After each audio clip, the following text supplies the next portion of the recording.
Mula-mula saya tak percaya, tapi lepas tengok ramai orang share pasal GOG 7 Dashboard Spray Plus series ni, saya pun terdetik nak cuba sendiri. Tin dia nampak eksklusif, berbentuk aerosol dengan rekaan label warna dark grey yang memang nampak moden. Siap ada kertas label.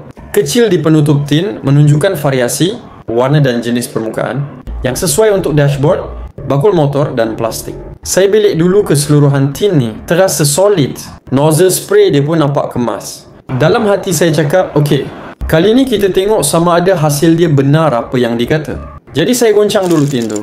Saya tak terus sembuh banyak, cuma test sedikit dekat atas meja lalu spray di bakul motor yang dah lama kusam. Warna asalnya pudar, nampak tak sekata sebab terdedah panas dan hujan setiap hari.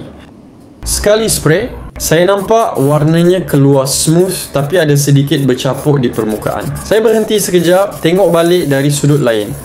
Tak lama lepas tu saya spray kali kedua pada tempat sama. Kali ni hasilnya makin sekata. Warna dark grey dia nampak pekat dan menutup sempurna bahagian yang kusam tadi. Lepas nampak hasil tu, saya teruskan spray pada bahagian lain yang materialnya sama jenis plastik mata, termasuk bawah dari bakul. Motor ada sedikit dashboard dan juga bahagian rantai motor. Memang nampak beza ketara. Warna yang dulu pudar dah jadi semula macam baru keluar kedai.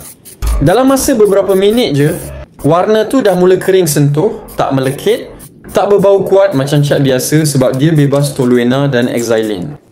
Saya pun perasan ada lebih cat yang meleleh sikit dekat bahagian bawah sebab spray agak dekat. Saya ambil tisu, lap perlahan-lahan sebelum cat betul-betul keras, kemudian sambung spray balik tempat sama.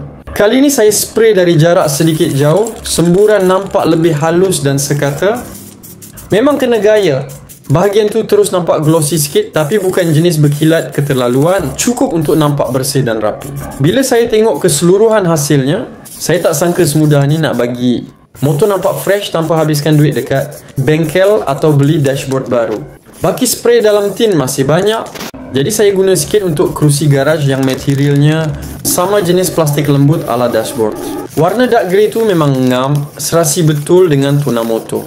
Nampak lebih kemas, bersih dan bergaya. Walaupun saya spray terus dekat motor tanpa buka bakul atau panel, hasilnya tetap cantik sebab semburan dia mudah kawal. Yang paling saya puas hati, cat ni cepat betul kering. Tak sampai setengah jam dah boleh pegang tanpa rasa lekit. Tahan air dan permukaan nampak macam baru dipasang dari kilang. Jadi kalau anda nak tengok sendiri macam mana kesan dia buat dashboard atau motor nampak macam baru keluar showroom, jangan tunggu lama. Serius, ini antara produk cat spray paling senang guna dan hasil dia memang tahan lama.